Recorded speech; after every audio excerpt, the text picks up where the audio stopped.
আসসালামু আলাইকুম। আজকে আমরা একটা বিষয় নিয়ে আলোচনা করব, কীভাবে আখ রোপণ করতে হয়। এই দেখেন, প্রথমে 2-3টা চাষ দিয়ে রেখে দিবেন।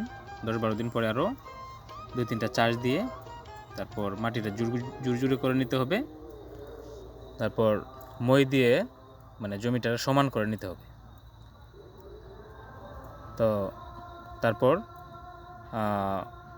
সুতা ধরে এভাবে গভীরভাবে 2বার নালা করতে হবে।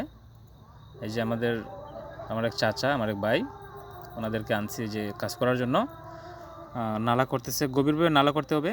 আগগুলা কিন্তু নিচে দিতে হবে, তাহলে আগগুলার হেলে পড়ে না। এই যে দেখেন, 2 হাত বাই 2 হাত নালা করছি সুতা ধরে সুন্দর করে।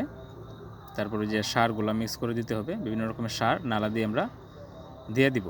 টিএসপি, কিছু কোয়েল আছে, ইউরিয়া, ফসফেট, পটাশ, এগুলা, আর জিঙ্ক, ম্যাগনেসিয়াম এগুলোও লাগবে, বোরন লাগবে। এই যে সারগুলো আমরা এদিকে নালাতে সবগুলো দিয়ে দিব। দেওয়ার পরে তারপর আগগুলা দিয়ে তারপর মাটি দিয়ে দিব। এই যে সারটা কিন্তু সমানভাবে সুন্দর করে দিতে হবে। আর সারটাকে যে মাটি দিয়ে সামান্য একটু ডেকে দিলে ভালো হবে, আগগুলা নষ্ট হবে না, আখের চারাগুলা। এই যে আমরা দিয়ে দিলাম। তারপর আমরা এখানে আগগুলা রোপণ করে দিব।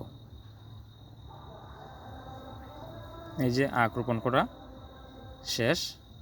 তারপর আমরা এইভাবে মাটি দিয়ে দিলাম। তো সবাইকে ধন্যবাদ। ভালো থাকবেন, সুস্থ থাকবেন, আর আমাদের পেজের সাথে থাকবেন সুন্দর সুন্দর ভিডিও পেতে হলে। আল্লাহ হাফেজ।